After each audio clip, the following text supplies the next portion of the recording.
首先講咗先，一般嚟講，一個銀幣嘅話咧，佢有固定嘅尺寸啦、厚度啦、密度啦，同埋重量嘅，呢啲係最簡單嘅測試方法。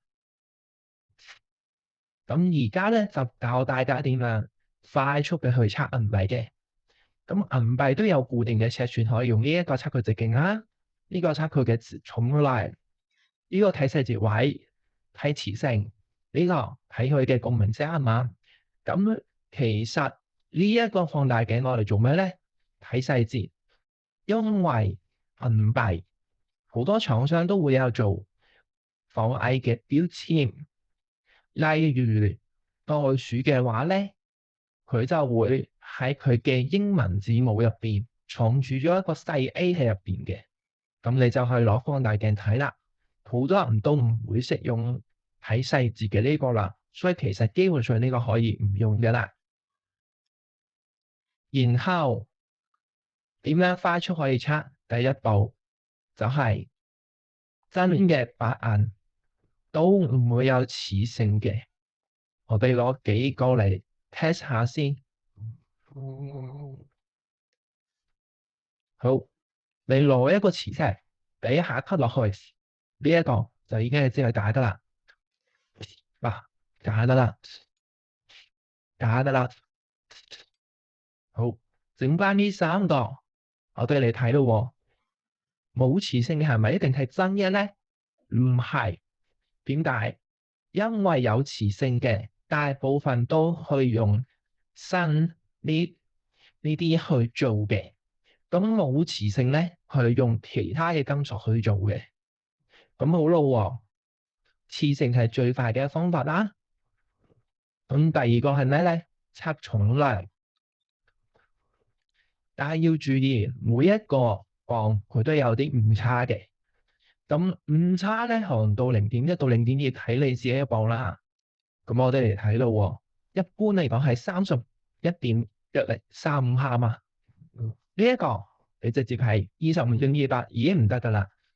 呢一個係冇磁性，但係重量唔過關。好啦，我哋測埋另外兩個咯。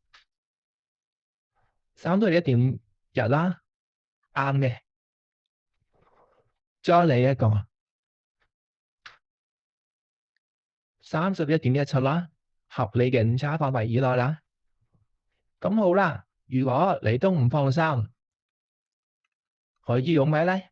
參考佢尺寸，用 pin test。一般嚟講，出面啲人都會話，第一時間唔係應該睇佢尺寸先嘅咩？你可以咁講係冇錯嘅。呢度真假銀幣一擺埋一齊，你會見到有一個銀幣係特別大嘅。其實呢一測尺寸就知道唔啱噶啦，呢一個。咁好啦，佢哋嘅厚度都係唔一樣嘅。你見到啦，有落差嘅。其實尺寸就已經可以篩選咗唔少嘅假銀幣。點解我第一時間唔係搞尺寸咧？係因為每一個銀幣佢嘅尺寸未必係一樣，你需要睇翻官方嘅資料，然後去測。呢個測都會有少少嘅落差嘅。你去測佢嘅直徑同埋厚度。咁好啦，一般嚟講咧，其實你用呢一個直徑尺啦，同埋重量啦，基本上咧都可以測得出一啲比較差嘅假銀幣嘅。咁如果你話做工好好喎，又冇磁性嘅假銀幣喎，尺寸又啱喎，有冇咧？呢一啲咧可能將來先比較有機會出現，因為如果做到咁精準嘅假銀幣咧，以目前嘅銀價嚟講咧，其實係唔抵嘅，其實係好唔抵嘅。咁好啦，但係有一個大家係可以去學嘅，除咗測佢嘅直徑尺寸啦，佢嘅重量啦，佢嘅磁性啦，即係有 pin test，pin test 係準確率好高嘅。即係其實如果咧佢唔係純銀嘅話咧，好多你敲啊咁佢就會知嘅啦。咁市面上咧有好幾款呢啲 Pinterest 嘅，咁我會喺下方嘅連結啦或者圖片啦 share 俾大家。咁呢一啲咧係可以去邊度買咧？就係亞馬遜同埋或者淘寶嘅。咁而家做埋呢一個示範啦。假設啦，我而家攞一個銀幣出嚟，呢一個楓葉嘅，睇埋佢哋年份，2015年。咁好啦，點樣用咧？你就係攞呢個夾住佢啦。呢啲係直膠嚟嘅，佢哋教 Pinterest 某個官網咧，教你攞個銀幣去作嗰個銀幣，係非常唔建議。點解？銀同銀嘅密度係一樣噶嘛，兩個一樣硬度嘅嘢咧，就好容易咩咧？再一着可能就磨損啦。咁你搞到你個銀幣咧就可能花咗啦，咁就好唔值得啦。咁你用 Pinterest 去俾你啲工具，呢啲都係軟木塞，非常硬度、密度都非常軟嘅，所以你作佢咧，你就唔會整傷個銀幣啦。咁啊好啦，我哋去睇下呢個 Edge 嘅。咁呢個 Edge 咧，基本上咧就係大家染銀幣會用嘅，準確率非常之高嘅。咁你直程去 Google 或者 iOS 嘅 Apple Store 下載就得噶啦，用佢哋免費版就非常之夠用嘅啦。咁好啦，你會見到我哋需要揀翻相應嘅銀幣，你會見到我打咗呢個啦，楓葉啦，揾翻相對嘅年份。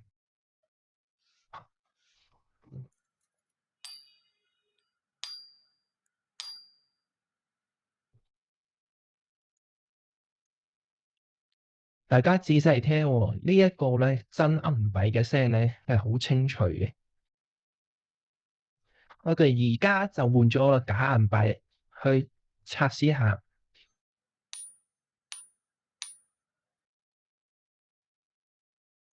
你會見到咧係唔過嘅。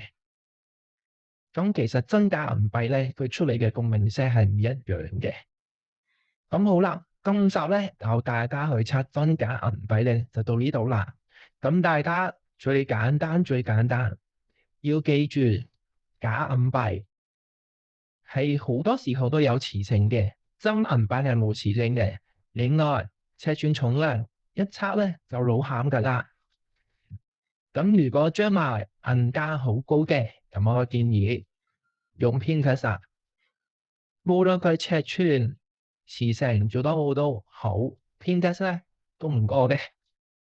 咁而家嚟一個總結，假銀幣尺寸同重量總會有一個唔啱嘅。咁咧同埋假銀幣通常都有磁性。最簡單一招驗假銀幣就係用 Pinterest 啱啱所教嘅，因為佢係根據材料嘅磁性同埋聲音去分辨嘅，基本上準確率咧都100% 嘅啦。咁如果你低於90% 嘅銀咧，其實咧佢都係測或係唔過嘅。咁工具咧方面，其實磁鐵建議大家必買，你帶範圍驗銀一掃過去就知嘅啦。套餐 A 同套餐 B 加埋都唔使1嚿水。